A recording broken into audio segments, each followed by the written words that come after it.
Если вы думали, что в Дубае много денег, вы просто не знали про Абу-Даби. На деньги, что есть в Абу-Даби, можно построить целых 8 Дубаев. Даже самая известная башня Бурдж-Халифа была построена на деньги шейха Халифа из Абу-Даби. Уже сейчас в Абу-Даби есть Лувр, Формула-1, Warner Brothers, парк Ferrari World. И если вас удивлял Дубай, то пришло время узнать про Абу-Даби. Смотрите наши видео от начала и до конца. И вы узнаете про новый город, который шокирует всех. Екатерина, Здравствуйте. мы что, в Абу-Даби? Да, именно, на Рим-острове.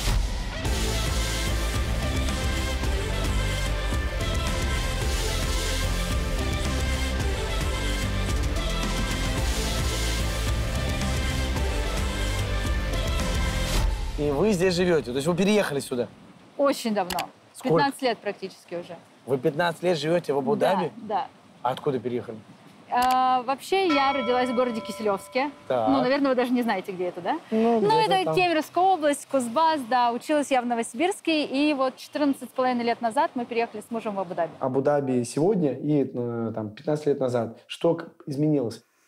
Ну, Абу-Даби стал, во-первых, более туристическим городом. В том числе, я думаю, что здесь гораздо больше было привлечено инвестиций, и они начали развивать туристическое направление очень сильно здесь. То есть раньше не было всех этих развлекух, да, Формула-1, да, Ferrari World, это Warner Brothers.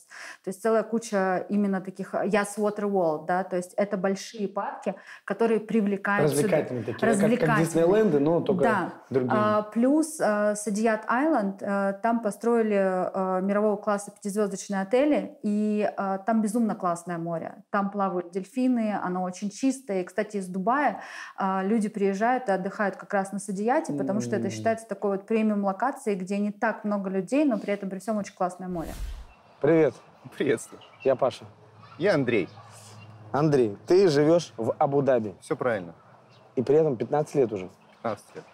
И ты муж Екатерина. Екатерины. Все верно. Той самой. Той самой Екатерины. Да. Знаменитая Екатерина. Угу. И ты первый сюда переехал, то есть ты как был таким инициатором для семьи, чтобы сюда перебраться, да? Да, действительно, я переехал первый, и Катя еще тогда доучивалась в университете. Я уже работал, и так уж получилось, что я геолог по образованию, геолог-геофизик, и здесь, естественно, нефть, и мне предложили работу в Арабских Эмиратах, перевестись сюда в пределах компании одной и той же. И я, недолго думая, согласился. Привет. Привет. Я Паша. А я Боря. Очень приятно. Так, мы с тобой что, в Абу-Даби? Мы в Абу-Даби. Находимся прямо в центре всей движухи, которая сегодня происходит. Сегодня Формула-1. Вот, и мы прямо с тобой сейчас смотрим на трек Формула-1 из нашего офиса. Кайф. Да. И ты сюда переехал, получается, ты здесь живешь постоянно? Да, я переехал из Великобритании, я там прожил 20 лет, и месяц назад собрал всю семью, ребенка, жену и сюда, и компанию, соответственно, тоже. Почему? Мобилизация? Мобилизация, да. Но на самом деле у нас было несколько причин, и мобилизация меньше из них. Катя, Андрей и Борис – 3 наших героя, которые из 7 Эмиратов выбрали именно Абу-Даби. И сегодня вы узнаете не только, почему они переехали сюда, а не в знаменитый и разрекламированный Дубай. А еще сможете стать теми, кто также переедет в Абу-Даби. Ведь выпуск как никогда насыщен вакансиями. Ну, пойдем-то в гости. Это что такое? Это ваш офис там? Да, это офис. А вы еще сказали, что вы тут живете? Я живу, на самом деле, над парковкой, вот здесь, вот здесь? на этом подиуме, да. Ого. То есть между зданий. И удобно, Но вообще у меня дома классно. Если хотите, можем зайти. Ну, конечно. Ну, отлично. Сейчас? Или вам надо там быть уверены, что там ничего не разбросано? Да, вы знаете, у меня вообще дом все засрано. Пойдемте так. Прям так, да? Ну да, что? Ну, пойдемте тогда. Давайте сразу. Люди хотят циферки знать. Вы купили или снимаете? Мы снимаем, и съем квартиры оплачивает компания моего мужа. У нас есть лимит в год. Это в рублях примерно 4,5 миллиона рублей, которые мы можем потратить на съем жилья. Что значит лимит? Налоговый какой-то лимит? Нет, просто вот компания выделяет такую сумму, и в пределах такой суммы ты можешь снимать себе жилье. Я могу вам по-быстрому показать... По-быстрому давайте. Так, вот эта комната у моей первой дочки, вернее, второй. В детской комнате нехорошо матом ругаться, но хочется сказать «обалдеть».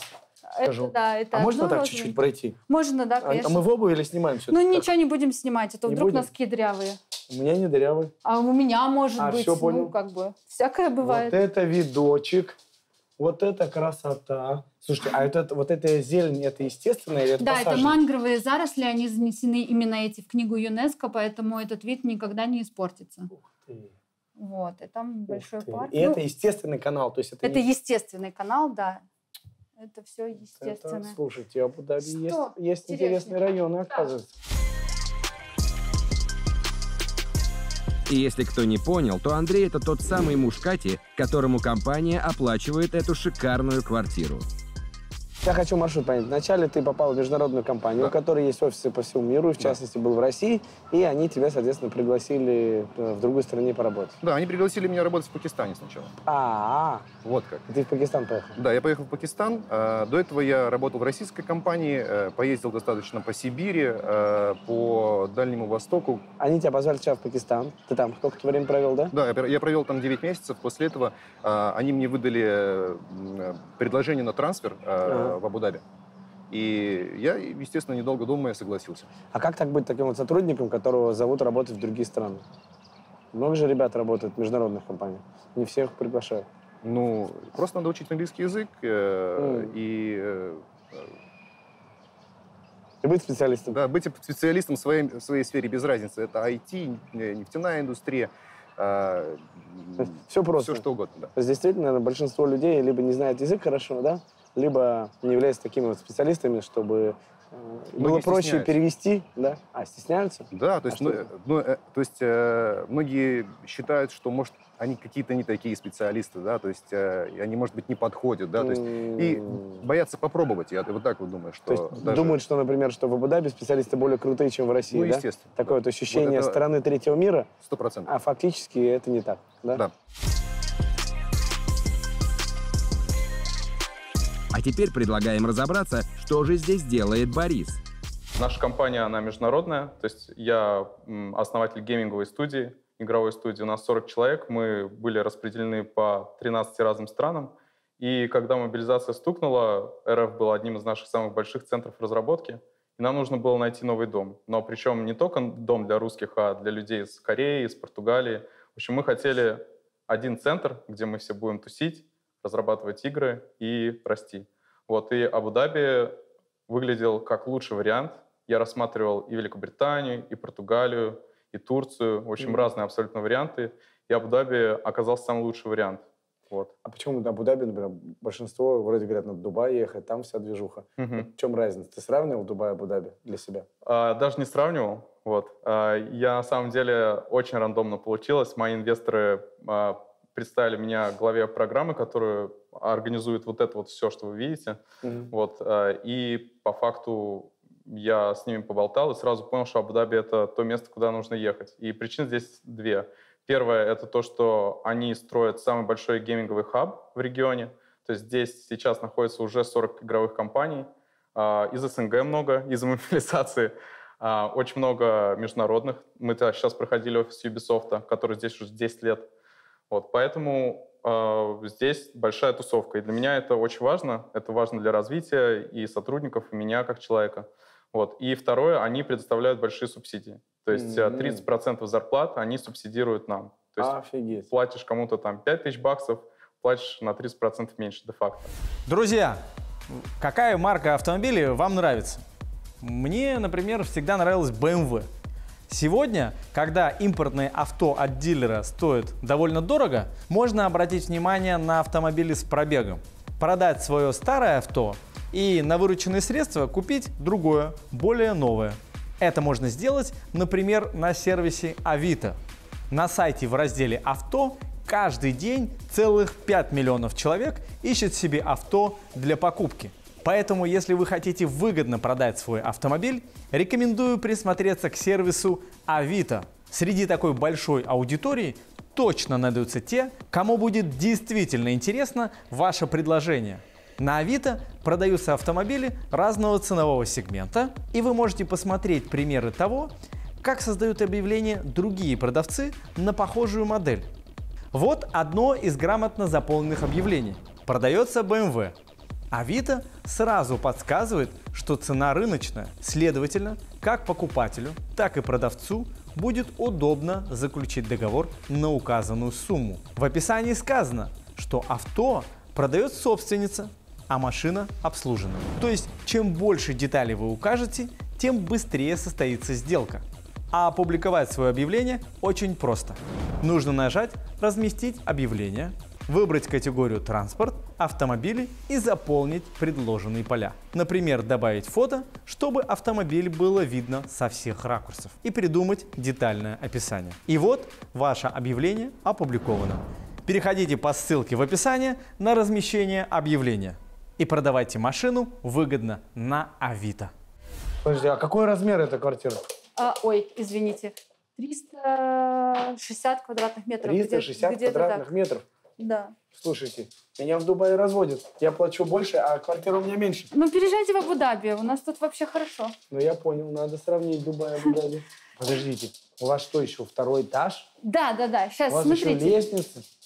Вот здесь комната моей второй дочки. Вау. Но она чуть-чуть постарше. Ага. Ну, Вот. вид такой же получается. Вид такой же изо всех окон. Обалдеть. Черри, ну-ка иди сюда. Ну, это более-менее новые здания, да, я так понимаю, еще? Ну, уже не совсем, ну, как То бы. есть это старые здания еще, да? Да. Сейчас жители Хрущевки вышли из чата. Ну, наверное, когда тебя приглашали в Абу-Даби, ты, наверное, тоже мог разные варианты какие-то выбрать, там, и в России обратно поехать, или в Пакистане остаться. Почему именно Абу-Даби? Что тебя здесь заинтересовало? Нет, я не мог выбрать. То есть они мне, я мог сказать, я отказываюсь, мне предложили бы через какое-то время другой трансфер. То есть, и там нужно было приезжать раз в 2 года, у меня по контракту было, то есть я был обязан согласиться на перевод в другую страну. Другой вопрос, что я вместо 2 лет в Абу-Даби пробыл 4 года, а после этого они мне предложили трансфер на Сахалин, и я отказался. И мне пришлось уйти из компании, и я нашел работу в местной нефтяной компании. Вот, получается, момент принятия решения. То есть ты уже побыл 4 года, у тебя была возможность в этой же компании дальше там двигаться по карьере, но там, куда-то в другое место, там, в Россию приехать. И ты сказал, нет, я хочу именно здесь. Да. Ну, как я понимаю, что Абу-Даби – это самый большой эмират в Объединенных Арабских Эмиратах. Это Правильно? самый богатый. Самый богатый. Насколько он богаче, чем Дубай в деньгах? Там, какая доля экономики примерно? Ну, Дубай – это вообще ни о чем. Давайте так. В смысле? Ну, глобально, если посмотреть. Потому что вся нефть – это все Абу-Даби. И в Дубае нефти нет. Понимаете? То есть Дубай живет только за счет туристов.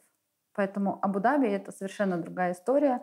Я думаю, что, возможно, именно поэтому Абу-Даби и является столицей Арабских Эмиратов, да, и у нас здесь и президент, и, соответственно, все правительство. Поэтому сложно сравнивать, да. То есть я бы сказала так, то есть здесь государство и нефть, и деньги, а Дубай – это инвестиционный проект, так скажем, да, и туристы. Вот как бы так. Не все же даже знают, что Бурдж-Халифа, известная башня, она называется Халифа, потому Халифа, что шейх Абу-Даби дал денег на то, чтобы ее построили. Да, именно там, по-моему, что-то $1,5 миллиарда, что-то такая сумма.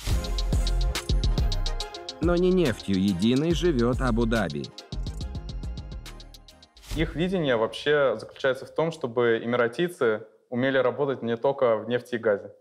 Да, и так как Абу-Даби здесь как раз-таки собраны, здесь 20% это местное население. Если сравнить с Дубаем, в Дубае местного населения 5% эмиратийцев. То здесь их больше, они здесь работают на государственные всякие структуры, и, соответственно, они хотят где-то еще уметь работать. И они приглашают нас, чтобы мы здесь развили им бизнес, инфраструктуру, пригласили кучу специалистов, и часть нашей программы — это нанимать одного интерна на 8 человек. То есть мы должны из местных университетов находить людей и тренировать их делать игры. То есть, там, например, для размера твоей компании там 4-5 человек ты должен себе взять стажерами. Это обязательно локалы должны быть? Нет, не локалы, но это люди, которые резиденты Абу-Даби. Вот, то есть у них ID, например, должно быть? Да. То есть это могут быть и французы, и русские, но которые здесь получают образование. То есть если я учусь здесь, в каком-то университете, то еще я, как ученик, получаю бонус, что ты, как компания, другие такие прогрессивные компании, они обязаны набрать таких стажеров. Да, все верно. Офигеть, офигеть. То есть настолько они понимают, что просто гейминг, ну, те, кто не знает с точки зрения бизнеса, это очень прибыльная часть экономики мира, да, то есть очень много мультимиллиардных компаний, огромные прибыли, доходности, и они понимают, о, есть нефть, а можно качать игры.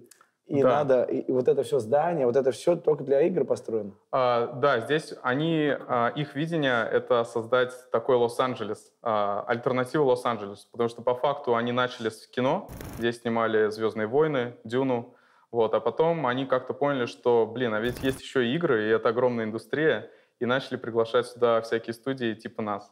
Вот. Это инвестиция в будущее, это инвестиция в будущее эмиратийцев и местной экономики. Они очень хотят, чтобы через там 30-40 лет здесь появился следующий Microsoft, Riot Games, Blizzard. Вот, и мы им помогаем в этом. Офигеть. Да. Это вообще звучит, конечно, как космос. Ну, конечно, когда ты услышишь, что 30% зарплаты заплатят, то почему нет?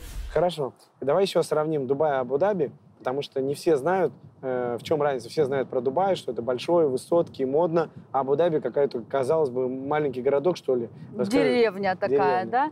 Ну, давайте вот немножечко пройдемся по фактам, да, Давай. что касается Абу-Даби. Да. Абу-Даби — это 80% территории всех Эмиратов. 80% 80 территории. территорий, да. То есть Абу-Даби — это как столица и как город, да, а также это название Эмирата, да. То есть протяженность вообще самого Абу-Даби, она составляет 700 километров по побережью. То есть это огромная территория. 80% ВВП всего, да, эмиратского находится именно отсюда, в Абу-Даби. 80%. А Дубай сколько? Не знаешь порядок? Ну, я думаю, проценты что какие-то? процентов 10 и еще оставшиеся на остальные 5 Эмиратов. Остальные. То есть Да. это Абу-Даби в 8 раз более богатая, примерно, да? Да. Чем Дубай. 95% нефти находится непосредственно на территории Эмирата Абу-Даби. А вот эти 95% являются 9,5 примерно процентов мирового запаса нефти. Ну, то есть, соответственно, как бы кто ни говорил, какая Абу-Даби деревня, но за счет Абу-Даби существуют все остальные Эмираты. То есть почти 10% всех нефтяных денег мира, они находятся здесь, да. Вот где-то вот здесь. Обалдеть. Дубай — это бренд. Большая часть денег находится в Абу-Даби. Абу-Даби является одним из самых крупных мировых производителей нефти. И это тот самый ресурс, который, в принципе, дает стабильность какую-то. А Дубай действительно, это больше бренд. Дубай — это город, у которого нет природных ресурсов, но есть деловая активность, и они ее очень сильно развивают. Они делают классную инфраструктуру для предпринимателей, для жизни. И за счет этого, собственно говоря, получают хорошие доходы. То есть, по сути, есть большой папа Абу-Даби, Все где верно. куча денег, да, там сколько, 70-80% всей экономики. И этот большой папа просто, так сказать, на сдачу немножечко скинул денег в Дубай, и, соответственно, здесь такой вырос город. Примерно так? Нет, конечно, не скинул все-таки, потому что они являются, так скажем, стабильностью стабилизационным фондом, я не знаю, для всей страны, для ее будущего, да. А Дубай — это общий проект. То есть, ну, нельзя разделять Дубай, Абу-Даби, то есть и Арабские Эмираты, да, то есть это все-таки одна страна. И действуют они органично и как единое целое. Как дополняют друг друга, да, но при этом финансируют все Абу-Даби. Ну, В основном. формально, где-то так. Окей. И благодаря такому количеству денег у тех, кто живет и работает в Абу-Даби, есть полно преимуществ. Первый год офиса нам дали бесплатно. Вот, то есть мы Подожди, могли... вот такого класса офис, да, только у тебя на другом, на 5-м этаже, ты Да. лишь ремонтируешься, тебе просто так на год дали. Да, нам дали... Причем дали выбор. Можно любой было взять. Вот, то есть мы просто выбрали тот, который нам подходит по размеру, но есть компании, которые сюда привозят сотни людей вот, из СНГ. И они выбирают прям огромнейший офис с супер видами. В общем, они помогают здесь максимально всем, кто хочет. Вот это тоже интересно, что здесь пока что нет никакого критерия отбора. Вот если ты игровик, если у тебя есть что-то, ты можешь доказать, что ты что-то производишь классное, они тебя здесь примут. И даже вопрос не спрашивают. Я даже к ним уже прихожу и говорю: ребята, давайте какие-нибудь критерии, потому что там вы уже напринимали кучу и маленьких компаний, и средних, а нам нужно побольше именитых компаний, чтобы мы здесь растили экосистему. Говорят, у нас типа мандат до бесконечности нанимать пока что и строить здания. То есть здесь это не единственное здание офиса, тут есть еще и напротив. И там, и сям. В общем, здесь вообще вот это и вот это все только для игровиков? Да, только для игровиков и сервисов, которые связаны с играми. То есть у меня есть друг из Лондона, который создал компанию AudioMob.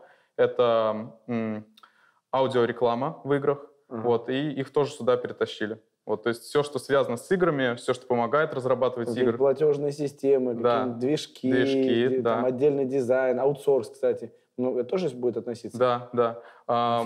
Мы сейчас находимся вообще в таком мини-офисе Unity. Вот, это компания, которая разработала самый популярный движок для мобильных игр и для VR-игр. Движок — это то, на чем разработчики уже делают игру. Да, это то, что позволяет разработчикам делать игру там, за год, а не за 10. Вот. И здесь также Unity дает бесплатные лицензии всем, кто сюда приезжает. Вот. Представьте, если бы у вас на всю компанию были бесплатные лицензии там Photoshop, если вы там занимаетесь каким-то видеопродакшном. Вот здесь абсолютно такая же. А для обычной компании, которая в том же Лондоне делает, сколько это будет лицензия стоить? Ну, порядок просто. Ну, в год больше $1000. Вот, то есть, если на каждого человека? Да, да. То есть, если у тебя большой штат... То есть, в твоем случае это там $40 000 еще раз бахнул? Да. Офис, ну, понятно, что ты почему ты не сравнивал с другими местами. Да. $40 000, бесплатный офис, 30% от зарплаты. Да. Что? Массаж тебе делают каждый день, нет? Массаж. Я все пытаюсь найти здесь, кто может сделать нормальный массаж, но пока что не нашел. Окей. А какой ненормальный?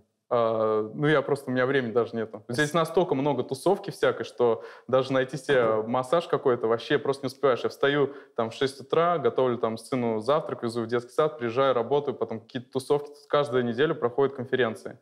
На прошлой неделе была конференция Гугла, слетались все ходы, C-level фаундеры игровых студий на саммит Гугла. На этих выходных частная тусовка Инвестбанка, которая продает игровые студии, Арим.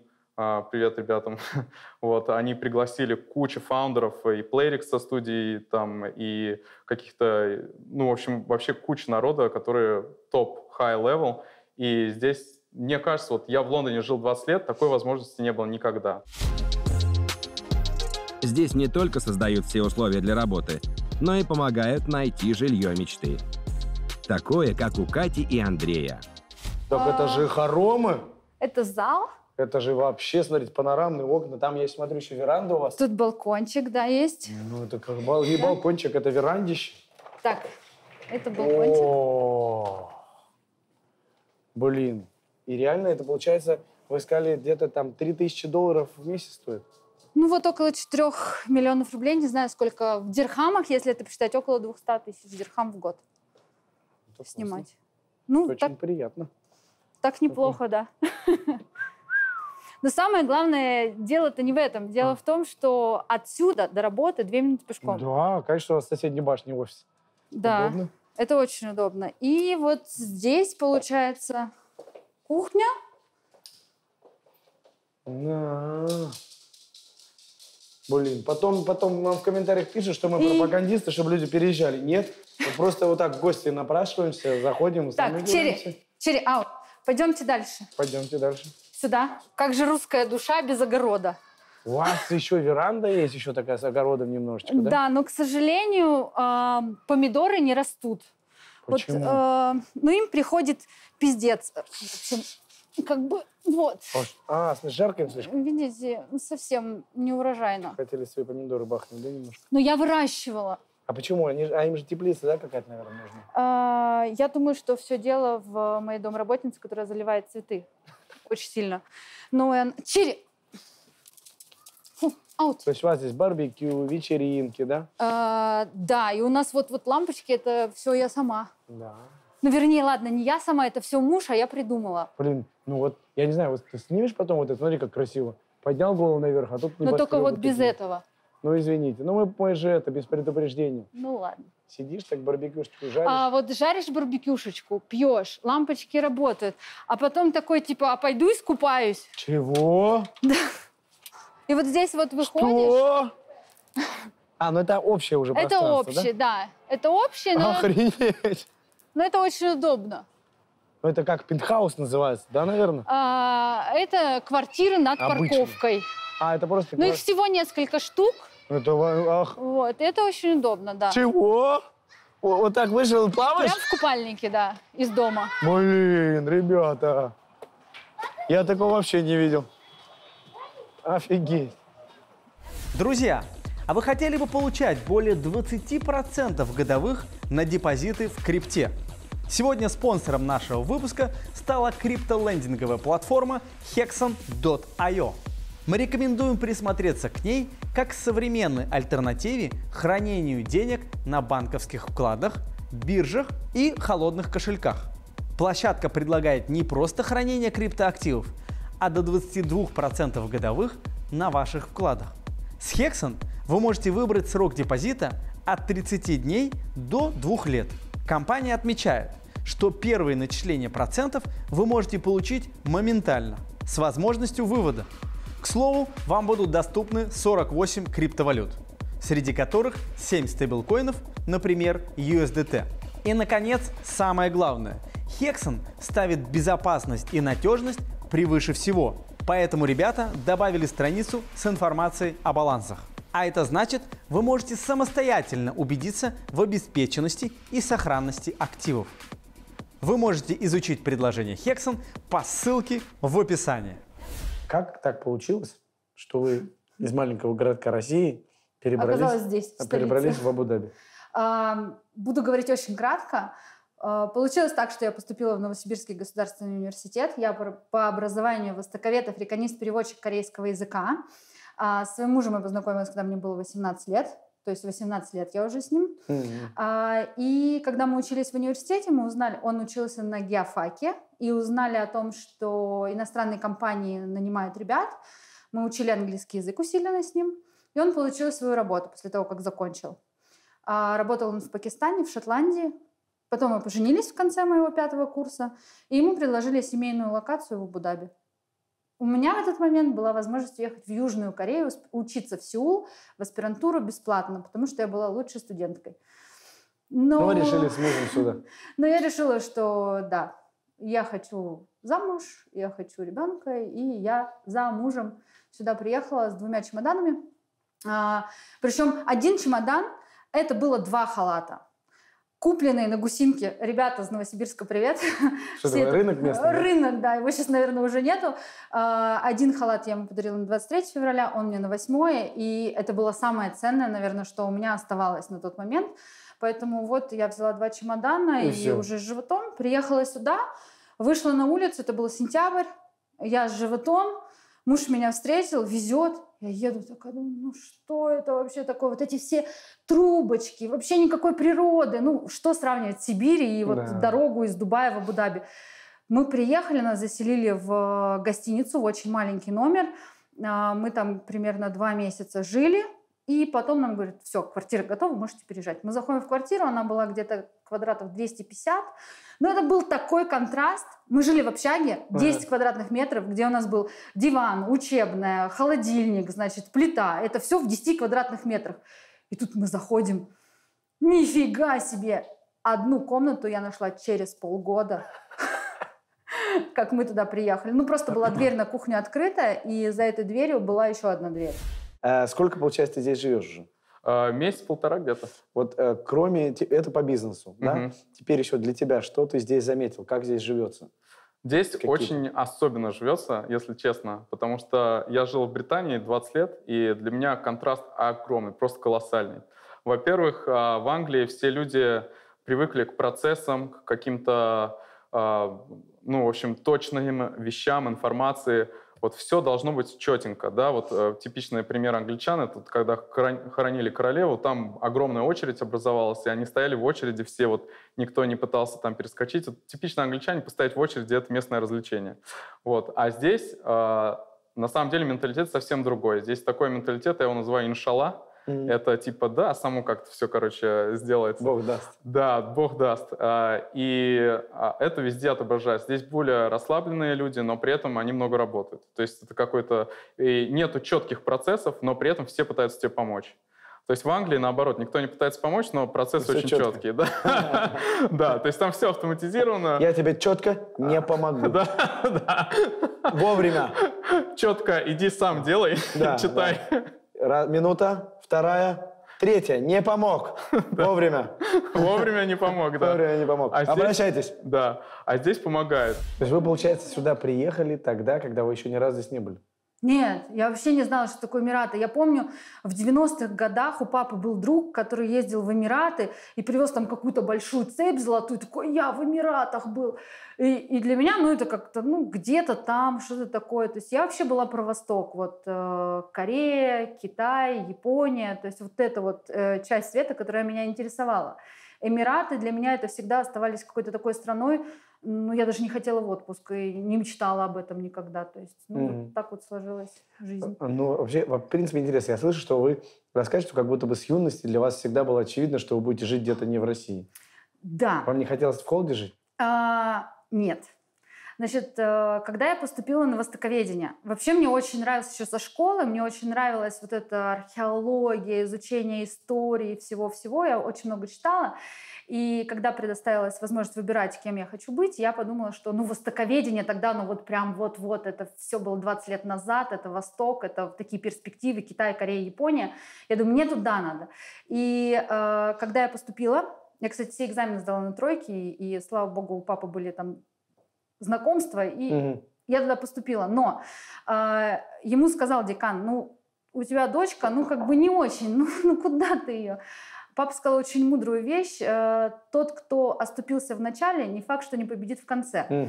Первый курс я закрыла полностью на автоматах. Это было вообще впервые в истории факультета. На втором курсе я выиграла стажировку. Я уехала на 3 месяца в Южную Корею. На 4-м курсе я была официальным преподавателем МГУ корейского языка. И на полгода я уехала по стажировке учиться в Корею.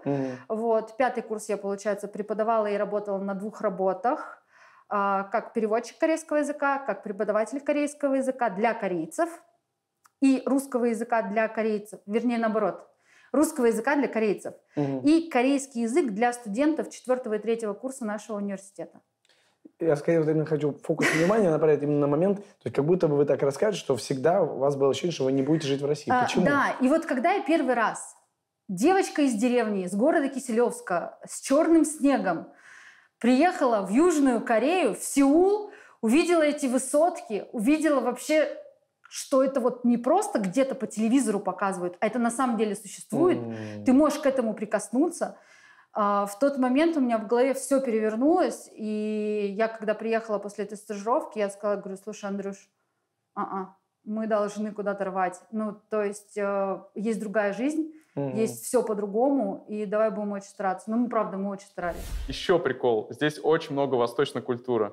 И, например, в Англии как банковский счет открываешь? Ты идешь, знакомишься с банкиром, он убеждается, что ты классный, и даешь ему кучу бумажек про свою компанию, что вы там ни скам, ни фрод, и они открывают тебе банковский счет. Здесь как это происходит?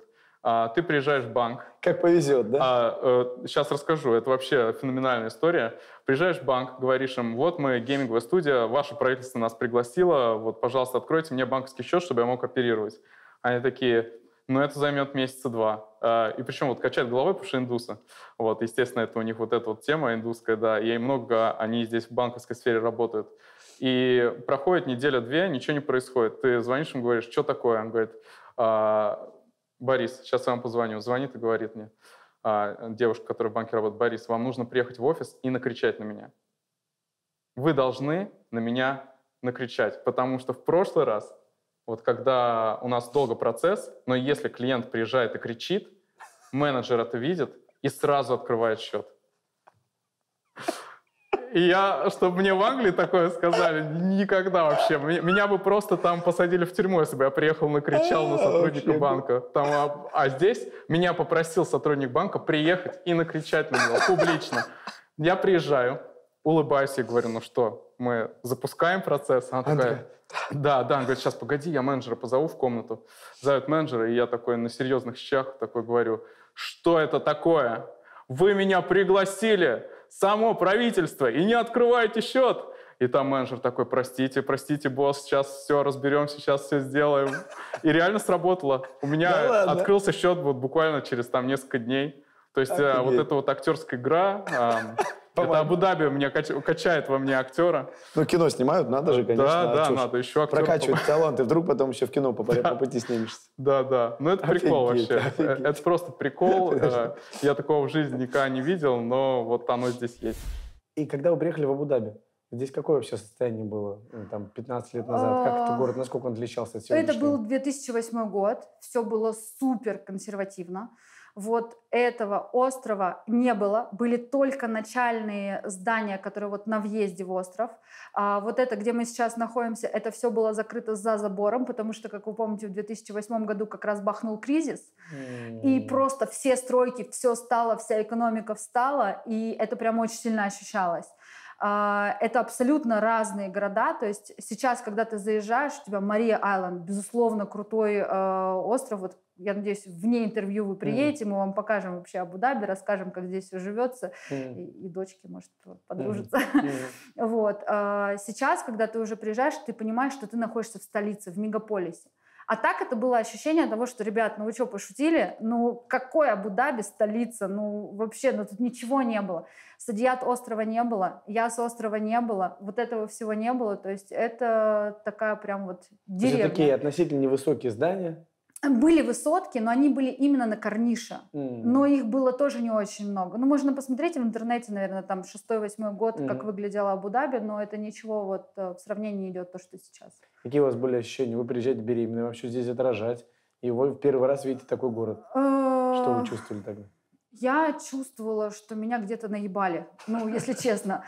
Потому что я человек, который вырос в Сибири, привык к свежему воздуху, к березкам и ко всему прочему. И тут пустыня, нереальная жара. Я приехала в сентябре, ну нереальная жара, еще с этим пузом, с тяжелым.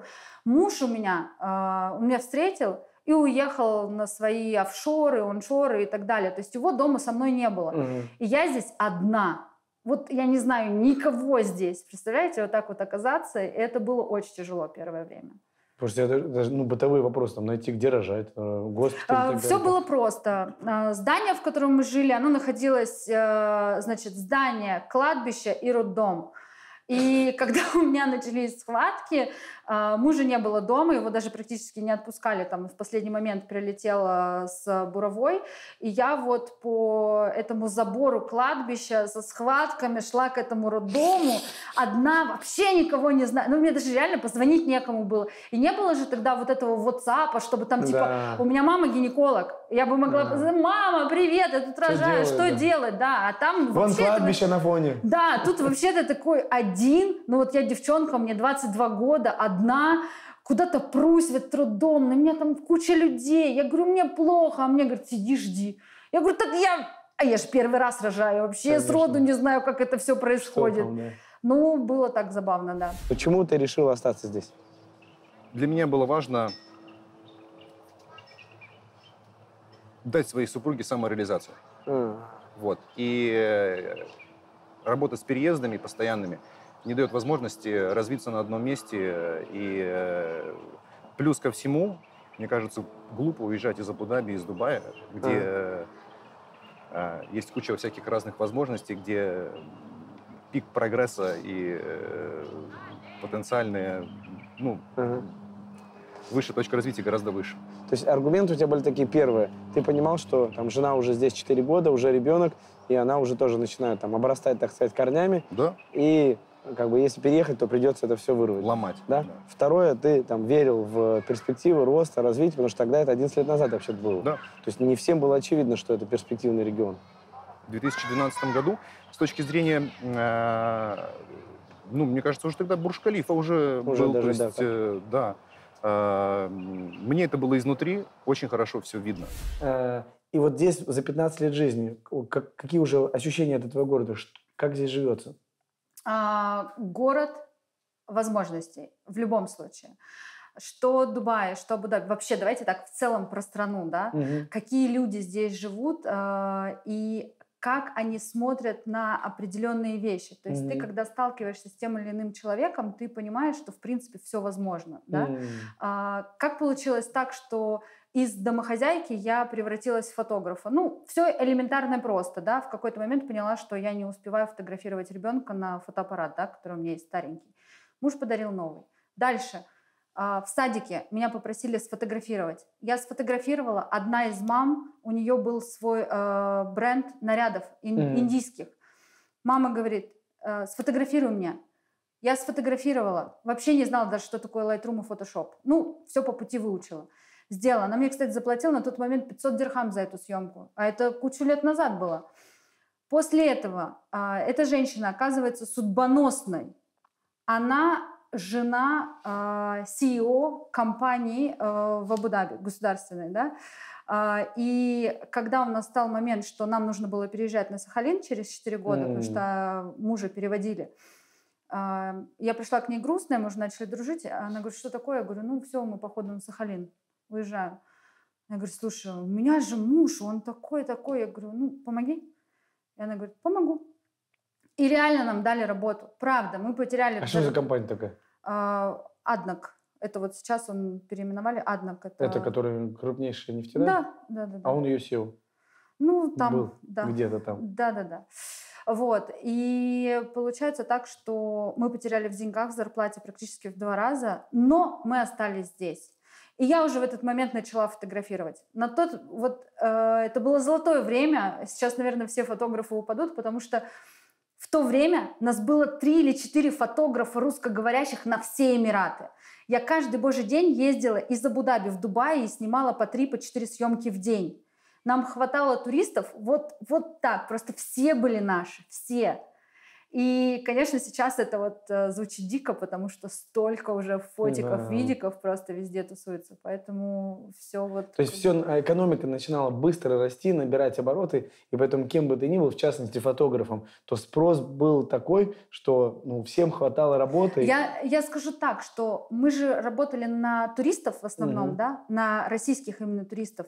И как раз вот это был такой момент переломный, когда в Эмираты стало летать гораздо больше людей. То есть раньше было это в основном-то Турция, Египет, а Эмираты вот такие более популярные стали, не скажу, что прям супер давно. Поэтому и туристов стало больше, и фотографов стало больше, и, соответственно, здесь стало проще пребывать без визы, не так стали гонять фотографов, потому что раньше это было вот прям все ай-яй-яй, нельзя здесь, нельзя, там нельзя, то есть это было все очень строго. Классно. То есть вывод такой, что очень важно найти вот этот момент, когда все начинает расти, и в этот момент оказаться в нужном месте в нужное время. Вот это очень классно. Фраза, да, и мысли. Вот есть целая книга, я сейчас не вспомню, как она называется, да, вот именно с рассказами о великих людях. Гений аутсайдера. Логично, да. Так она и называется, да. Поэтому я считаю, что да, если бы, возможно, я бы не оказалась в той точке, вот в тот момент, то вот этого всего бы просто не было. В книге исследования проводятся на тему того, что больше всего повлияло на то, что люди достигли успеха. И оказалось, по результатам этого исследования, что основной фактор — это не обязательно там какие-то таланты, способности, не обязательно быть гением, да. А что вот оказаться в нужной среде. Другой вопрос, что все-таки в современном мире мы можем выбирать, в какой теплице, так сказать, оказаться, да, или в какой среде. Ты можешь поменять ее можешь, прыгнуть да, с одной стороны в другую. Выбрать другую, да. Друзья, мы продолжаем наши съемки, новые фильмы, которые вам так нравятся. И вы знаете, что в каждой стране нам нужно найти, где жить всей съемочной команде, как ездить и передвигаться. И как здорово, что в каждой стране находятся прекрасные люди, которые нам в этом помогают, поддерживают нас, организуют нам весь быт и жизнь. Да? Да. Анжелика, расскажи, чем ты занимаешься и по каким вопросам к тебе можно обратиться? Я юрист, представляю юридическую компанию Wolf & Pack. Ага. Мы занимаемся регистрациями компаний, открытием банковских счетов, помощью в получении резидентского статуса, визы Emirates ID. И все это в Дубае? И все в Дубае. В Дубае и во всех Эмиратах? Да, во всех Эмиратах и полное юридическое сопровождение бизнеса. То есть, если человек хочет здесь получить резидентство, вот эту карточку, да, чтобы здесь можно было находиться, или вести здесь бизнес, открыть банковский счет, потому что здесь вкусные налоги, то это можно к тебе обратиться. Конечно, по любым вопросам. Ссылочку оставляю в описании, пишите Анжелике от нас, и она вам поможет все организовать, чтобы было чисто, красиво, пушисто. Спасибо. Ура, все, ссылочка. Здесь не знают про существование почты, а мы все, в Британии все email. Да, email — это стандартная коммуникация твоя с внешним миром, с бизнесами. Вот. А здесь вообще не знают про существование имейлов, тебе только звонят на телефон.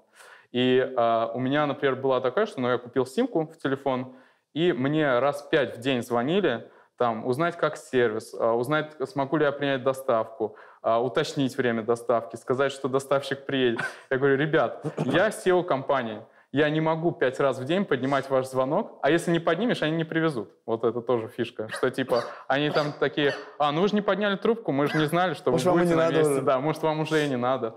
Я говорю, пожалуйста, не звоните мне столько, это невозможно, пишите на e-mail. Мы не можем писать e-mail. Я говорю, блин, классно. А как люди здесь живут? Он говорит, у всех здесь есть персональные ассистенты. И вот мы здесь, и я себе ищу персонального ассистента. Ну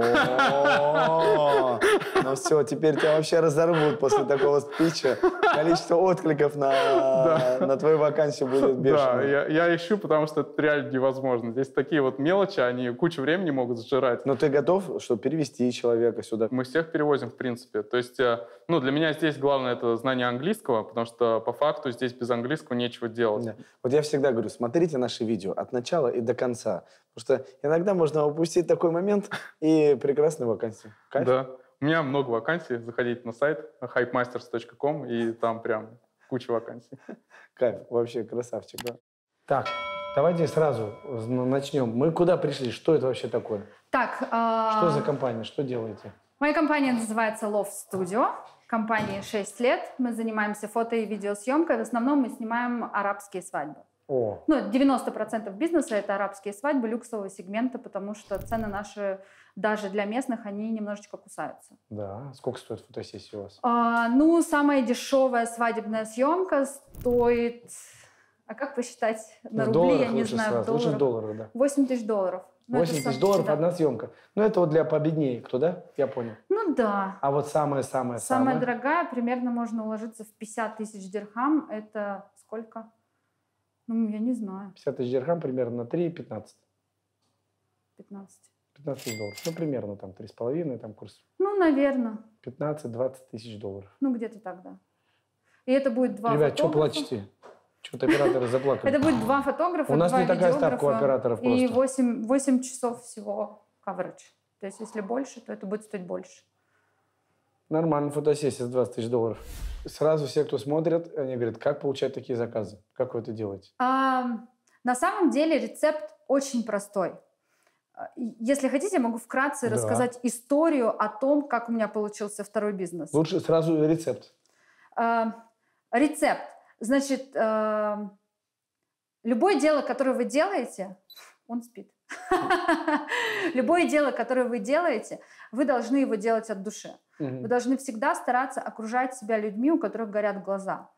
И, как говорил мой партнер, первый, с которым у меня вот этот бизнес, я ему говорю, как ты можешь иметь столько бизнесов? Вот где ты? Вот почему ты в меня поверил? Почему ты вот этого человека, с ним бизнес делаешь? Он говорит, Кать, в какой-то момент ты поймешь, что вот конкретно с этим человеком ты можешь строить бизнес.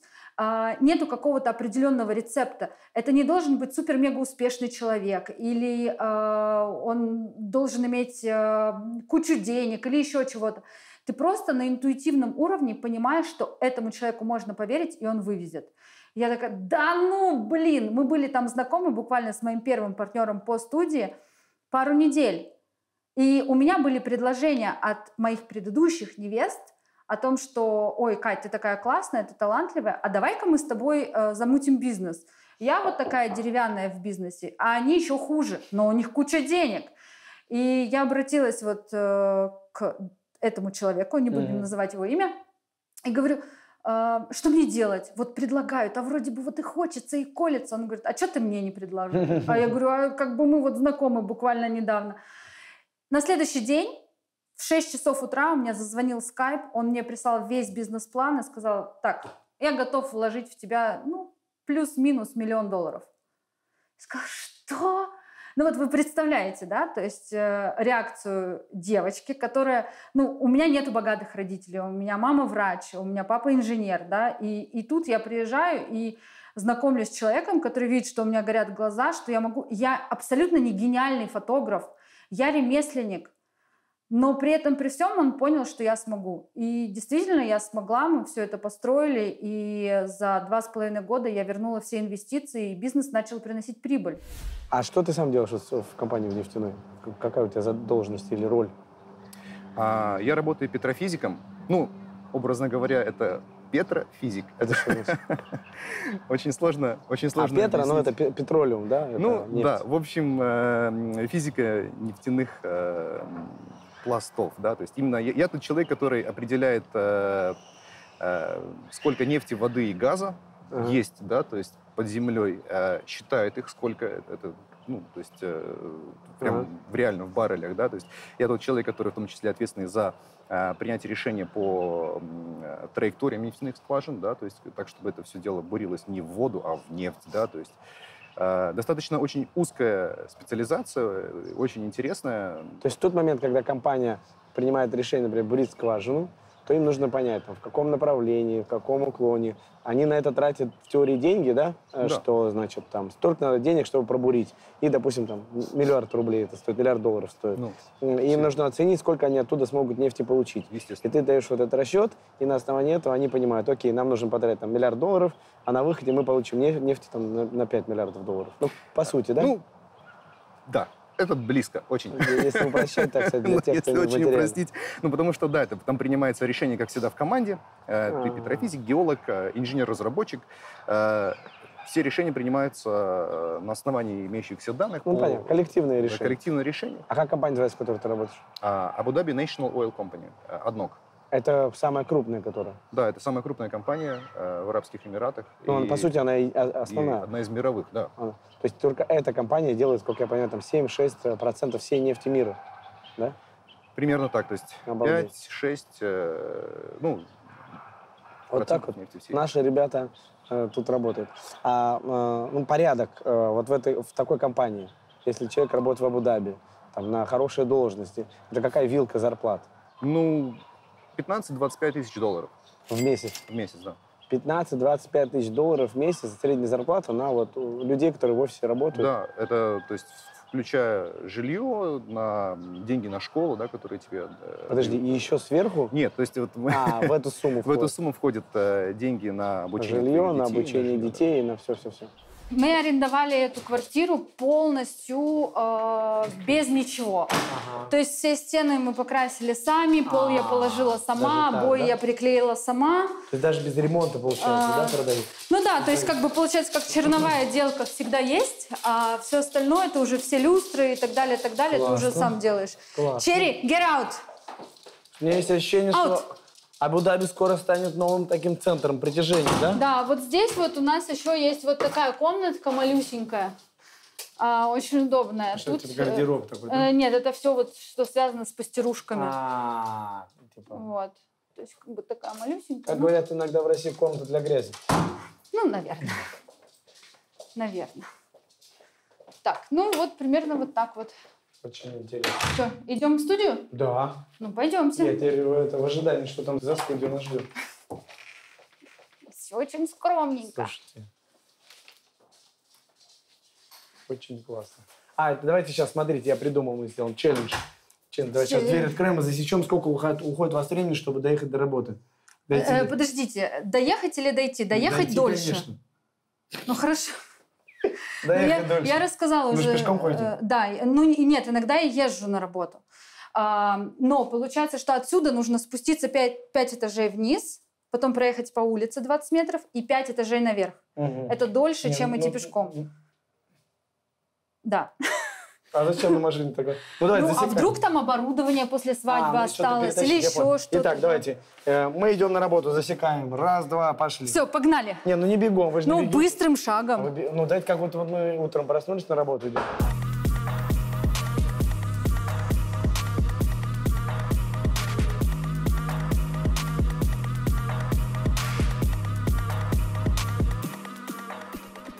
Смотрите, 5 минут мы уже почти... Это мы долго разговаривали. Да, задержались, да? Я понимаю, конечно. Это оператор у вас долго ходит. Ну да, согласен. И из-за этого так долго и на работу приходится идти. Ужасно. 5 минут. Какой-то терпите, не представляю. За 5 минут. Мы лифт долго ждали у нас в здании, Лифт. кстати. Точно. Да, это не мы, это подвел. все лифт. Согласен. Ну, мини-экскурсия, да? Мини-экскурсия – это зона, называется production area, то есть где мы обрабатываем фото и видео. То есть где сидит команда. Но все не очень красиво, потому что это все вот прям работа. Я понимаю, да, стеклянные стены. Да, извините, мы не удивительно, прибрались я понимаю, на самом конечно. деле. Ужасный офис вот это. Ужас, конечно. Как вы здесь просто терпите Вот, это все? Ребята, я понимаю, вот как вы мочитесь, девушка? Ужас какой. Ужас. Janine, Просто say to them something in Russian. Тяжелые условия, да? О, Janine, she is from Philippines. Yeah, sorry, you should repeat when I come to you. You can sing the song. What, could you say something in Russian? Привет, как дела? She is angry, boss. Oh no, Said me true. later. Okay. Janine. Окей. Красоты. Hello. Ой, какая собачка. Это офисная, либо это здесь люди? Нет, это приходили на фотосессию. How was your shoot, guys? Very nice, that's good. Да. Так, ну, Так. пока все фотографы, смотрящие это видео, продолжают в истерике плакать про 20 тысяч долларов. Да, мы, кстати, постоянно ищем фотограф, видеограф. Это минуточка рекламы, да? Это вы сейчас... Пишите, пожалуйста. Только девочки, мальчикам не писать. У меня один единственный мальчик, ему нельзя мальчикам, только девочки. Хорошо? Всё. Я буду ждать. Потом мне операторы, я смотрю, уже начали отсчитывать бабули. Ну вот, вы же видите, вот команда, вот одни девчонки. Ну, Ну, правильно. правда, нас сейчас поменьше стало. чуть. Согласен. Пандемия выкосила. Так. Так, все, ребята, по-моему, собрались. Ой, у вас есть вот такие тоже китс, вот это, да? Да, мы делаем меня все жена- это. Ой, смотрите, тут бардак. О. Норм? А я думал, где мне немножко зимы взять здесь? Ой, приходите с семьей на фотосессию, приезжайте. Сколько студий у вас здесь? У нас, получается, 2 зала здесь. Ну, было 3. Давайте Потом развернемся, а то мы в тени стоим. один из залов превратился, к сожалению, в склад. Ну или к счастью, не знаю, как сказать лучше. То есть вот есть вот эта белая зона, да, то есть мы здесь играем, то одни декорации ставим, другие декорации ставим, то есть и есть темная зона. Я вам ее сейчас покажу. Пойдемте. Пойдемте. Ну, красота. Так, тут у нас, смотрите, переодевалка. Ну, простите, пожалуйста, все грязное. Да, всё только что нормально. закончилась съемка. То есть здесь Что можно режиссеры? присесть, сделать себе мейкап. Если будет жарко, можно включить вентилятор. Классно. Так, и какая еще есть комната, говорите? Тут темно. Сейчас, секундочку. Заходите, я сейчас попытаюсь включить свет. Пошло, пошло. Ну вот как-то так. Вот это, наверное, Красота. выключить можно. Короче, здесь тоже любят английский стиль, да? Английско-американский такой. Да. Ну, потому что вот эта локация, на самом деле, в прошлом у нас была она серенькая. В прошлом году я приняла решение ее перекрасить в коричневый, потому что мне показалось, что это будет прям вот классно. Все сказали, что это цвет какашек. Но людям вообще зашло на Крисмас. И, да, прям вот шикарно это все сюда подошло. Да. Да? Ну, к нам не только из Абу-Даби приезжают, из Дубая в том числе. Да. На какой-то момент мы были единственной интерьерной студией во всех Эмиратах. То есть 6 лет назад таких, как мы, не было вообще. Поэтому у нас был определенный поток клиентов, и из Дубая в том числе. А сейчас сколько? Сейчас очень много. Студий стало, ну, реально дофига. Да. В Дубае там вообще бешеная конкуренция. В Абу-Даби у нас конкуренции нету. Почему? Потому что мы студию не сдаем. То есть у нас в студии с нашими интерьерами могут люди пофотографироваться только с нашими фотографами. Поэтому мы можем себе это позволить, поэтому нам проще держать эксклюзивность, нежели пускать сюда всех подряд. Вот это уровень. Поняли? Бабки как стричь. Пойдемте.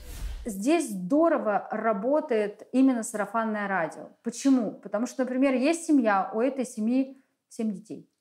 И вот они же все погодки рожают. И получается, ты начинаешь с одного, И там за, вот, допустим, 7 лет, 6 лет вот именно студии, да, за это время я уже, например, там 4 сестер свадьбы отфотографировала, да, а потом это получается, а это сказала то, и свадьбы все большие, свадьбы там, начиная, сейчас чуть поменьше, но, так скажем, начиная от 100 человек, заканчивая самая большая свадьба, на которой мы были, это было 2000 человек, это было до пандемии. Вот. Соответственно, когда ты свое имя уже рекомендуешь в определенных кругах, ты уже идешь как по накатанной, да, сарафанное радио. 90% наших невест никогда не были у нас в студии. Вообще никогда не видели меня в лицо. Так как они увидели альбом у своей подружки, у своей кузины, еще у кого-то, им сказали: класс, иди к ним. И она звонит и говорит: а что там по пакетам ты отправляешь? Она говорит: класс, все, вот депозит. Ну, я реально могу показать переписку. Есть супер короткие переписки, типа за полчаса ты отправляешь пакеты, отправляешь контракт, отправляешь банковские детали, и тебе приходит оплата, и ты ставишь это себе в расписание. Это совершенно работает по-другому, не так, как в России. Обалдеть, очень интересно. Но я правильно понимаю, что это такие даже шикарные масштабные свадьбы? Это очень там большие. Цветы дорогие. Да. Какой это может быть бюджет свадьбы? Ну, вот там, где там, 1000 человек, например. Ну, здесь именно. Давайте, смотрите, давайте я вам так расскажу. По поводу фото я примерно сказала, да, сколько это стоит. Да. Я сейчас подумала, на каком языке я разговариваю. Так, на русском. Да. По поводу фото мы все знаем. По поводу именно, например, декора. Вот у нас будет одна свадьба с моим вторым партнером. У меня есть бизнес в Дубае. У нас будет большая свадьба. Бюджет этой свадьбы только на декор это $200 000. То есть это выставочный комплекс будет. В этом выставочном комплексе нету ничего. Это просто коробка. Просто коробка. И там, соответственно, мы будем строить все от начала и до конца. Ну, если хотите, я могу с вами потом поделиться, потому что мы будем делать making of, то есть о том, как эта свадьба строилась и так далее. Мы подали еще заявку в книгу рекордов Гиннесса, потому что у нас будет самое большое количество диско-болсов, подвешенное к потолку. На самом деле их не так много, но как выяснилось, что самое большое зарегистрированное, это было в каком-то 90-м году всего лишь 100 штук. Вам достаточно... А у нас будет 275 по проекту. Вот. Но это очень огромный зал. Я, к сожалению, не помню, сколько квадратных метров, но высота потолков там 12 или 15 метров, и это все будет завешено, это полностью весь дизайн, потолок, стулья, столы, landscape, то есть свет, звук, это все будет от нас, поэтому вот столько стоит чисто декор. Кошмар. Вот у тебя жена бизнесом, по сути, занимается, да? Все верно. И он там активно развивается, новые проекты. Вот очень интересно, в этот момент у тебя не возникает такого ощущения, типа, как так, у жены бизнес, один, второй, а ты еще пока в это не пошел? Я понимаю, подноготный бизнеса, бизнес это всегда, это не просто драйв, да, то есть это качели, это то хорошо, то все плохо, то опять все хорошо, то все плохо. Нет стабильности. Это определенный стресс, да, то есть нет этой стабильности. И стабильности в принципе нету, да, то есть, но когда ты работаешь в самой большой нефтяной компании, да, то есть вот стабильность, она гораздо более стабильнее, чем в бизнесе. Да, вероятность, что что-то случится, стремится к нулю, да. Да, то есть, естественно, она гораздо ниже. Но она есть, так или иначе. Да, действительно, Катя, то есть... тебя просто по-человечески триггерит, знаешь, как мужское достоинство, Конечно, триггерит. Да? Конечно, триггерит. То есть, мне тоже как бы хочется бежать, успевать, в том числе за ней, да. Она тебя подкалывает, что типа, что ты там, давай бизнес делай, нет? Нет, бизнес нет. Ну, нет, то есть разные периоды, да, то есть когда было хорошо, потом было все плохо, потом опять все хорошо, да, то есть периоды, когда все плохо, она понимает, ну классно, когда есть стабильность все-таки, потому что в семье, да. Ну, когда вот все хорошо, а почему бы тебе чем-нибудь еще там, не заниматься, да? Ну, мы через это все прошли. То есть так или иначе мы через это все прошли. Не бывает такого, что если тебя, то есть, она там потом подкалывает, не подкалывает, то есть мы эти вопросы решаем, обсуждаем и растем дальше, развиваемся, стремимся. Идем вместе.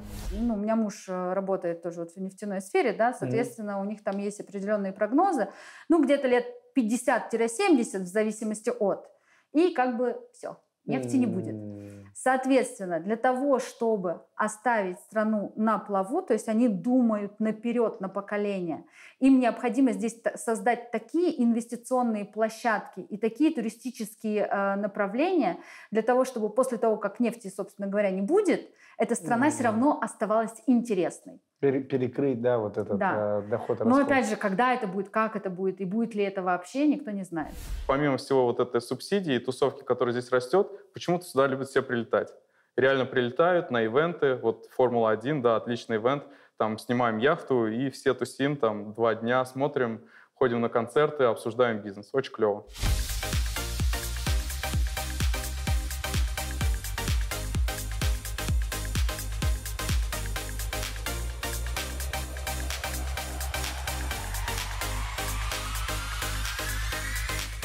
И это достаточно уникально. Я в мире такого нигде не видел. Вот что-то похожее есть в LA. Я летал туда в августе на конференцию с местными Riot, Blizzard чуваками общался, но они все равно, они такие старички индустрии, и они уже, ну, они открыты для общения, но все равно уже, знаешь, такое, established. Они уже все, они достигли. Уже дистанция такая. А здесь, да, здесь все хотят, все что-то мутят, все что-то крутят, и в этом, мне кажется, отличие Абу-Даби от всего остального мира, что здесь реально люди приехали работать. И работать хорошо, много, и творить. И это очень уникально. Ну, может быть, это пока месяц такой у меня сумасшедший, как будто меня запихнули в стиралку и там вот так вот. Но, мне кажется, так и будет все время здесь. Офигеть. Вот если теперь посмотреть на это глазами государства, зачем они это делают? То есть они понимают, что в мире, есть перспективные индустрии, которые хорошо зарабатывают, которые растут, у которых хорошая прибыль, которые сами по себе являются большим магнитом. И инвесторы, и умные люди, и профессионалы, и интеллектуальная деятельность и так далее. И, например, это гейминг, кино, наверное, еще какие-то есть. Они такие говорят, окей, это перспективно. Теперь в мире есть кто-то, кто делает это лучше всех, и все они должны быть здесь. Да. И нам не важно, что это там налоги, не налоги, еще что. А ты, кстати, налоги какие-то платишь? Нет, вообще ничего. 0 налогов. Для меня это удивительно. После Британии, где там 40% зарплаты там уходило на налоги, здесь приезжаешь, просто получаешь чек и понимаешь, что никуда ничего никому не должен. То есть у тебя ни НДС, ни прибыли, ни на сотрудников? Ничего, вообще 0. На сотрудников только скидка есть на сотрудников. Скидка, да. Чем больше скидка. Привези одного, получи еще. Да, то есть кажется, кому-то может казаться это дикостью, но это же гениальная идея. Если ты собрал умных людей на умной индустрии, которые хорошо растут и зарабатывают, 100% начнет вокруг расти экономика. Конечно. Потому что ты ходишь в кафе, они тоже входят в кафе, ты арендуешь квартиру, ты покупаешь машину, ты приводишь все семьи, жены, дети, садики. То есть, получается, они просто говорят, так, есть на планете 7 миллиардов человек, нам нужна вот эта небольшая группа людей, лидеров мнений, те, за которыми дальше тянутся экономики, и мы их... И тогда вокруг вырастет целый мир. Да, и вот ты правильно сказал про то, что мы ходим в их кафе, они тоже об этом часто говорят. То есть местные эмиратийцы, они явно здесь все, владеют недвижимостью, кафешками, такие бизнесы, которые достаточно легко засетапить, не требуют какого-то особого скилла. И они очень об этом думают, что приглашая меня, они понимают, что я хожу по их ресторанам, я снимаю у них квартиры. В общем, я все деньги им отдаю же. То есть по факту даже эти 30%, которые они мне платят, это ерунда, потому что я их обратно им и отдаю. Конечно. Вот. И так как налогов нету, это ничего не съедается, то есть я, по сути, взял от них и отдал им сразу же. Вот. И для меня это круто, и для них тоже это круто. Да, потому что у тебя качество жизни выросло, потому что прибыль выросла и так далее. Плюс сотрудникам тоже классно, потому что они тоже много классно могут зарабатывать. И они будут жить лучше. Да, и здесь у них, у всех сотрудников, здесь уровень жизни выше. Мы адаптируем зарплаты под местный рынок. Естественно, он здесь дороже. И, соответственно, люди, которые сюда приезжают из РФ, они будут получать дефолтно гораздо выше ЗП. И да, безусловно, здесь уровень жизни выше, да, там рестораны дороже, там квартиры, может быть, дороже, чем... Хотя сравнимо с Москвой, на самом деле, если уж на то пошло. Вот. Но при этом, если говорить об их карьере, она здесь точно будет прогрессировать больше, потому что, опять же, ко мне придет сотрудник и скажет, меня Ubisoft приглашает работать. Я скажу, что мне делать? Придется тебя удерживать, платить тебе выше ЗП. Вот. И, конечно, это создает такой очень классный конкурентный рынок, в котором мы оперируем, стараемся быть лучше остальных. Офигеть. Вот. Чувствую, что после этого видео у них вырастет количество заявок от игровых компаний. На самом деле они делали очень плохой пиар. То есть мы узнали это через наших инвесторов, спасибо Gem Capital, вот, что познакомили нас. На самом деле по-другому никак вот о них не услышишь. То есть если ты найдешь в интернете, об этом тоже ноль инфы. И если ты вдруг как-то это нароешь, сначала я подумал, что это скам. Я подумал, звучит как сказка. Я думаю, все, типа фрод, скам. Прилетел первый раз в июле, поболтал, походил по офису, так, окей, они инвестировали миллиарды в инфраструктуру, вряд ли это скам. Ну да, если тут целое здание построили, вряд ли они на тебе наживутся, да? В ближайшее время. Потом я такой, ладно, присылайте контракты, хочу увидеть все на бумаге, что я должен, какую почку вам отдать, ногу отрезать, в общем. Оказалось, что ничего не должен, реально, просто приезжай, работай, получай деньги. И я такой, нет, погодите, дайте я еще раз перечитаю. Перечитал еще раз, и еще раз, и еще раз. И на самом деле без загвоздок. И самый прикол в том, что они реально помогают нам здесь расти. Ну, то есть они не просто нам дают деньги, они пытаются коннектить. То есть с местными инвесторами Mubadala, например, это самый большой инвестсуверенный фонд, вот на, там, я не помню, сколько там, $1 триллион, там, мне кажется, в таких цифрах уже люди перестают считать деньги. Вот, и они тебя коннектят с потенциальными инвесторами, с потенциальными заказчиками. То есть я знаю здесь студии, которые, например, делают VR-проекты на аутсорс, они со многими государственными компаниями уже закоопили, чтобы для них какие-то VR-штуки делать. То есть они тебе помогают реально развиваться. И это тоже для меня такой показатель, что они реально хотят. То есть не просто приехал, сел, и к тебе никто не подходит. А ты приехал, сел, к тебе будут подходить каждый день. То есть я когда приехал, я начал активно общаться с местным комьюнити. Меня уже, я не знаю, людей 10 спросили, там, как фандрейзить, там, о питч-деках там как-то поправить, помочь. Фандрейзинг, привлечение денег. Да. Питч-дек — это презентация, при которой ты презентуешь, ты говоришь, моя компания вот то-то. Да, да. И причем здесь реально очень талантливые люди, им всем хочется помогать, и у нас такой вот прям круг создается. Это все благодаря вот местным. Но при этом они делают плохой пиар. То есть мне кажется, что они, в отличие на самом деле от Саудовской Аравии, где есть Сави, которые прям громкие, оно, что они миллиарды долларов в гейминг, здесь они пока этого не делали. И мне кажется, это такое, мы вот в первый год, это так, мы тихо сидим здесь, короче, знаем, что здесь круто, рассказываем там лично там друзьям, каким-то знакомым, но это пока что не такой, не common knowledge. Но я думаю, через 2-3 года ты сюда зайдешь, и здесь сесть негде, в общем, даже в субботу или воскресенье будет похлеще, чем какой-нибудь Дубай, где сейчас тоже там все эти центры, фризоны, они просто сейчас достраивают, потому что не хватает места никого. Офигеть. А ты изучал вопрос, есть еще какие-то другие индустрии, которые для них приоритетны? В основном, вот конкретно здесь, 2454 и AD Gaming, они смотрят на гейминг. И смотрят... гейминг, например, связанный с криптой и Web3. Вот это тоже для них интересно. Еще, да? Ну, это все. Мы как все в одной воронке. Здесь, например, в этом здании, там из 40 студий, которые уже здесь, наверное, половина как-то связаны с Web3, с криптой, с такими вот вещами. Вот я в этом не интересуюсь, не понимаю. Ты более классический игры. Я очень классический чувак. Мне, если захоливарить сейчас на тему там крипты и гейминга, я буду топить за то, что это вообще никому не нужно, и все это утонет, и я такой чел. Поскольку мы переезжаем из одной точки в другую, нам всегда нужна машина. И в этот раз нам GetTransfer выделил целый автобус, на котором мы гоняем везде, Дубай, Абу-Даби, чтобы успеть и вовремя сделать вам контент. Спасибо GetTransfer, что вы нас поддерживаете. Ссылочка в описании. Сколько денег на одну жизнь? Например, там однушка, да, я так понял, там $1500 в месяц и там на год побольше.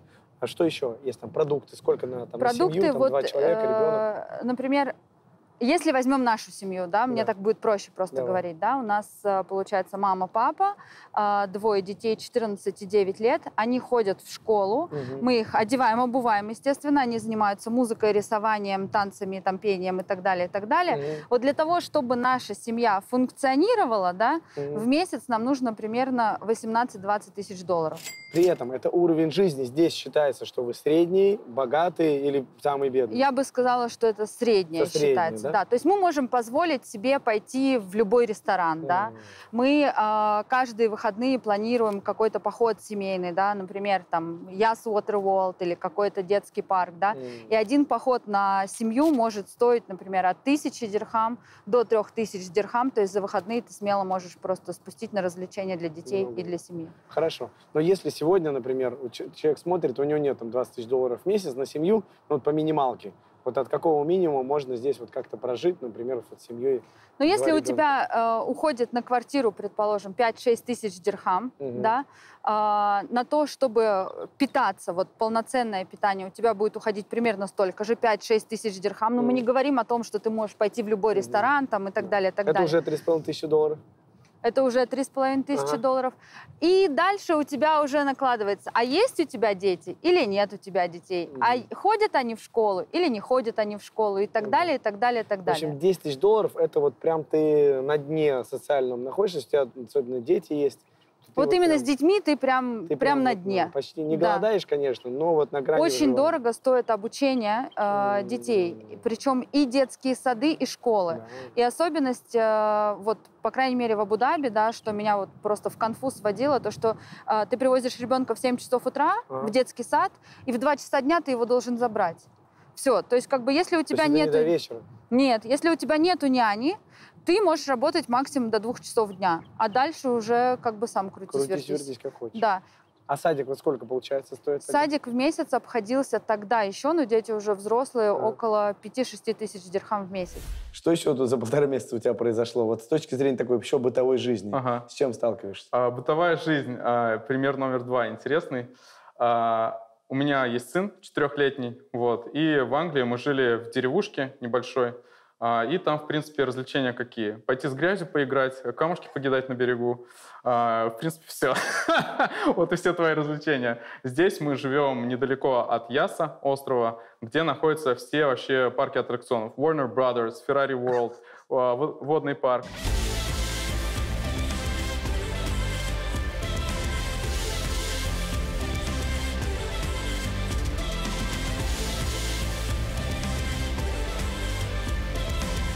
И типичная история. Я прихожу там во вторник вечером там, в 6:30 после работы и спрашиваю сына, что хочешь делать? Он говорит, пойдем в парк аттракционов. Пойдем сегодня Warner Brothers. Или, а какой тут еще Ferrari World. Или Ferrari World. Пап, сегодня куда? Ferrari World или Warner Brothers? Как ты думаешь? Да. Пойдем в Ferrari лучше сегодня, что давно мы там не были. Да, на Ferrari давно 3 не дня гоняли. уже не ходили, да, уже не ходили на Ferrari. Да, то есть мы берем во вторник в 6:30 до закрытия парка час, мы приходим, просто катаемся на горках, очередей нету. Это такое безумие, потому что это то же самое. Вот представь, там в Париже какой-нибудь там Диснейленд, это там готовиться надо, там очереди. Там отдельный фастпасс. Да, и то там да. тоже очередь надо. Да. Без фастпасса у тебя 2 часа, с фастпассом 30 Да. минут. Ты заранее, за 3 года ты начинаешь думать про то, что тебе надо в Диснейленд, и как это будет ужасно для тебя, ну как ребенку понравится, морально готовишься. А здесь, да пойдем.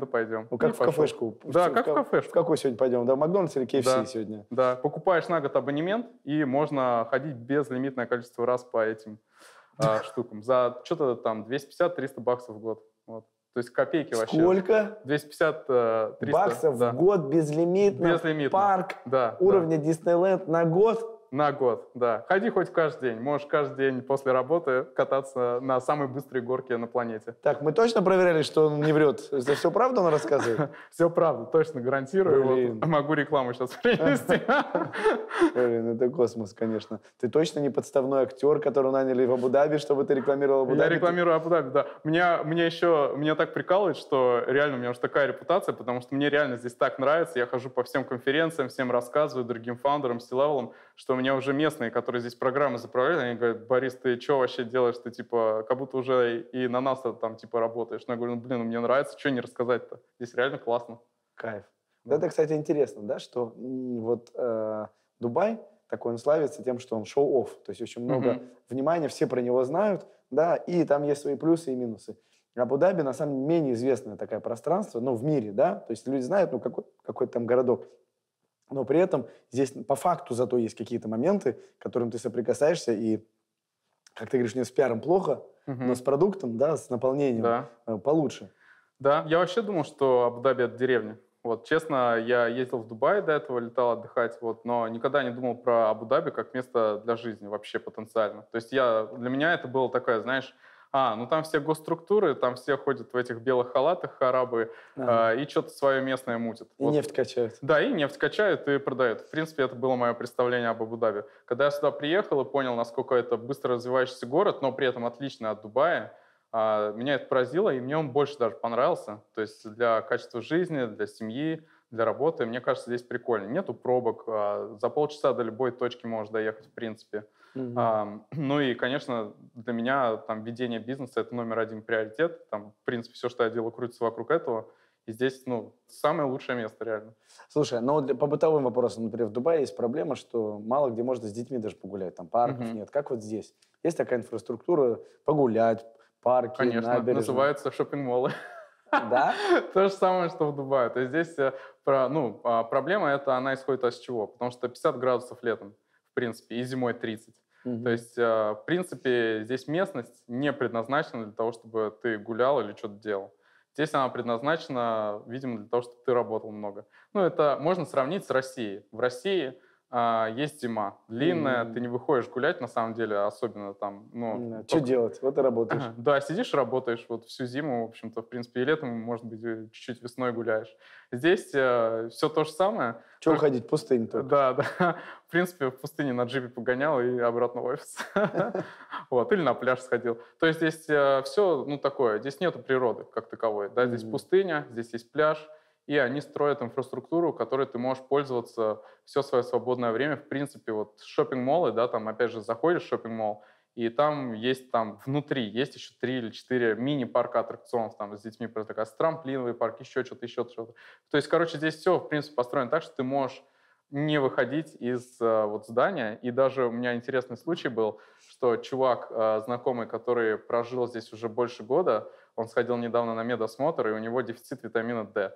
И кажется, солнышко, да, шпалит, фигачит, а чувак просто внутри все время проводит, у него дефицит витамина D. Ну да, особо не повыходишь, да? Да, да, потому что, ну, что ты будешь гулять в 50 градусов. Я когда первый раз приехал в июле, я вообще офигел. Я выхожу, и у меня просто пот сразу такой.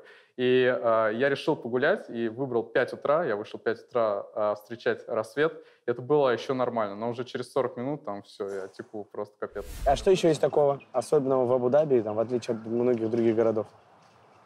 Вот для тебя, как для жизни, вот человек, который там каждый день.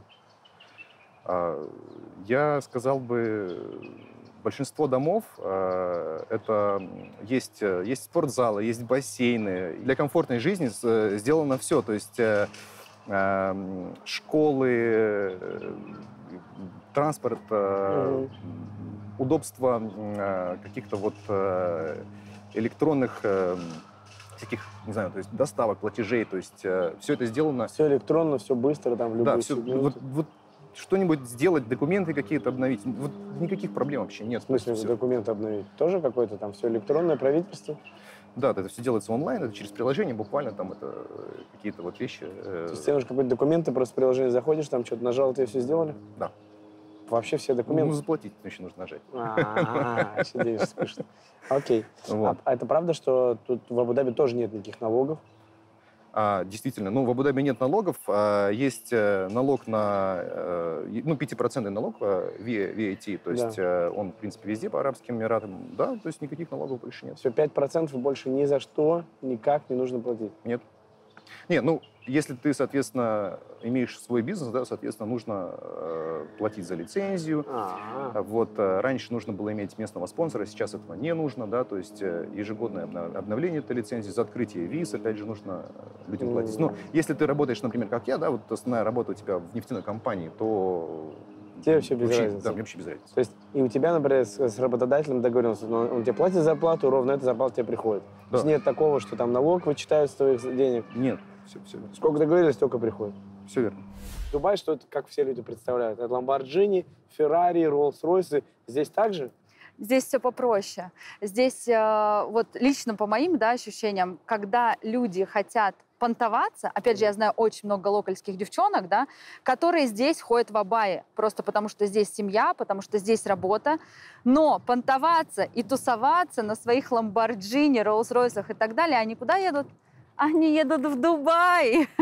И в Дубае как бы уже окей, они могут снять с себя абаю, они могут ходить по ресторанам, они одевают такие платья, которые, ну, как бы, есть такое в фильме, я услышала, лакшовка, знаешь, это типа очень-очень дорогая женщина. Вот, то есть все вот открыто, и они точно так же и пьют, и гуляют, и так далее, и при этом, при всем заканчивают, приезжают сюда снова вот... Одеваются. Ну, такая же, кстати, история есть в Саудовской Аравии. Да. Я когда очень часто фотографировала в Дубае, у меня было много клиентов с Саудовской Аравии, именно девчонок. Они приезжают, все тут сняли, тут шампанское, просекко с утра, значит, они такие все классные, еле-еле одеты. Я говорю, а что, ну как бы как? Они говорят, ну здесь Аллах не видит. Я говорю, ну как бы да, видимо в Абу-Даби он или в Дубае другой. В другую сторону смотрит просто, да? В другую сторону, да, Интересно. смотрит. То есть, ну, вот мы тоже вот так вот ездим, машину достаточно просто, ну, как в одном нормальном, обычном городе. Нет вот этого ощущения понтореза такого, да? Куда они столько денег тратят?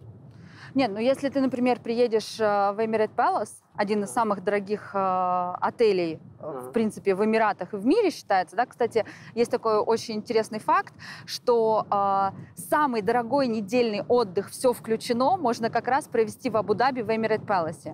Он стоит $1 миллион. 1 миллион долларов 1 миллион сколько? долларов за 7-дневный отпуск, все включено. И что, покупает кто-то? Ну, скорее всего, да, раз такие цены существуют и факты. То есть у тебя будет номер, который 680 квадратных метров, у тебя будет каждодневная процедура спа, тебе дарят дорогие подарки, тебя везде возят и так далее, и так далее. Вот 7 дней, пожалуйста. $1 миллион за 7 дней. Да, welcome, ребята. Кто мечтал на все включено, пожалуйста. Ты говоришь, это самый дорогой отель в мире?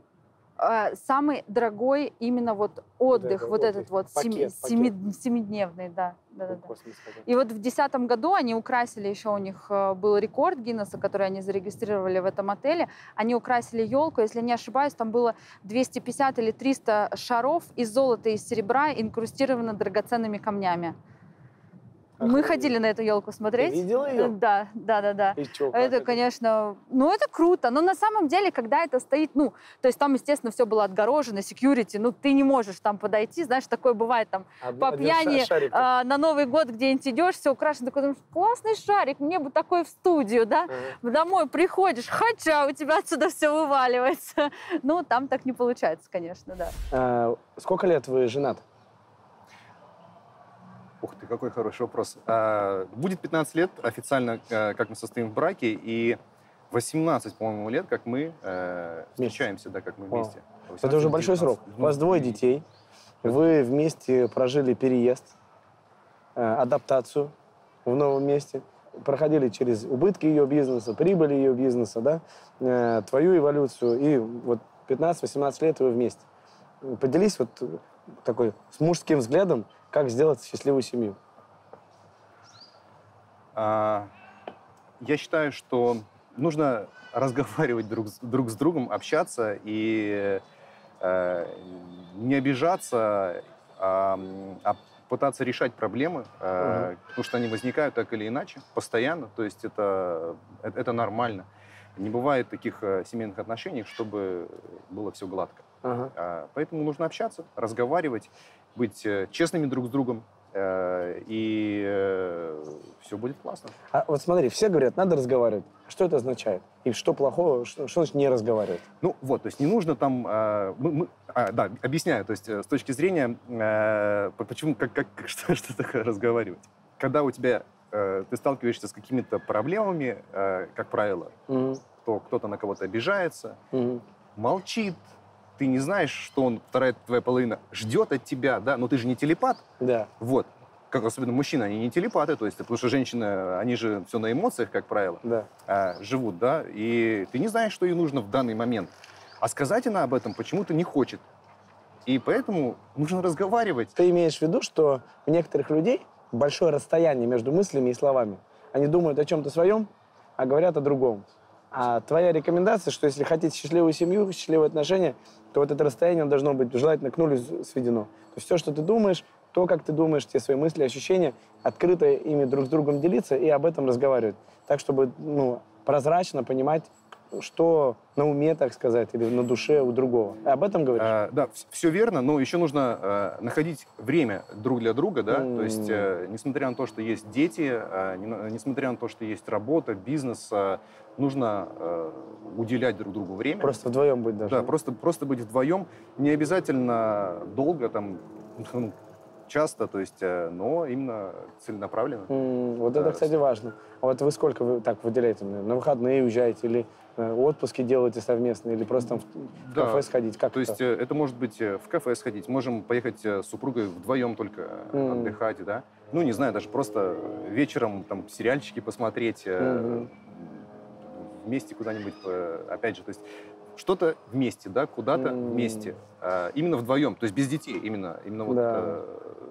Это важно, когда уже семья разрастается, есть дети, есть работа, обязательно нужно и с одним ребенком, со вторым, есть еще и с третьей, еще и с работой, еще и с друзьями, еще что-то.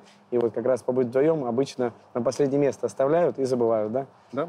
И вот надо выделять прям в расписание, да, вносить в календарь, так сказать, эти события. Кайф. Супер. Согласен. Спасибо тебе большое.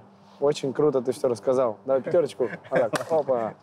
Представьте, что сейчас вот сидит человек, смотрит вас, видит, что вы жизнерадостные, заряженные, делаете свой бизнес в Абу-Даби, в Дубае, туда-сюда инвестируете, фотографируете, кайфуете. А он сидит в каком-то городе, может быть, небольшом, или в деревушке, например, как вы жили, и такой, что-то мне тоже хочется.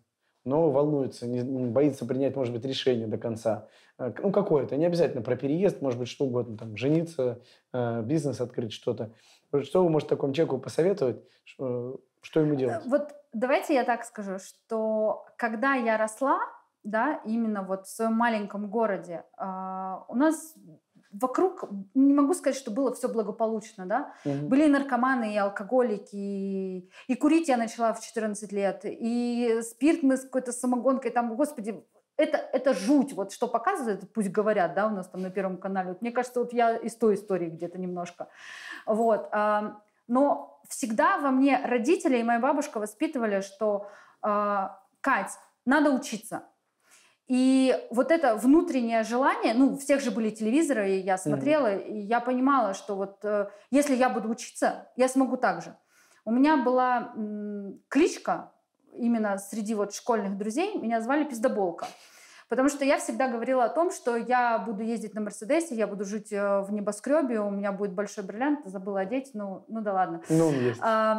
Он есть, да. И когда я до этого всего добралась, я поняла, что не зря я училась. И вот это вот, то есть как бы кажется, человек, ну вот нахера я буду вот сейчас конкретно там, допустим, если школьники нас смотрят или люди в университете, да зачем мне эта математика, зачем мне это вот там история древнего Китая, блин, вот это вот Синь Цзиньпинь, и вот эта вот литература, это непонятно, эти иероглифы. Но это все потихонечку выстраивает твою личность. Это все потихоньку... Неважно, что ты учишь, главное, чтобы ты научился учиться, потому что в будущем неизвестно, кем ты будешь. Ну, я вообще не рядом, не востоковед, не африканист, я никогда не училась менеджменту, я никогда не училась бизнесу, да, но за счет того, что я постоянно училась, и я умею учиться, это дало возможность прийти к тому, к чему я сейчас пришла.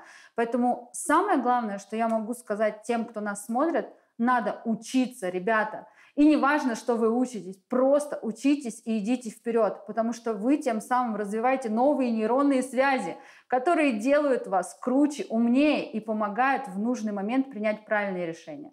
Как мышцы, да, если их тренировать, то они как-то есть. Если совсем нет, то...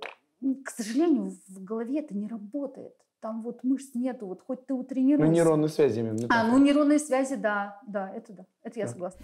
Последний вопрос.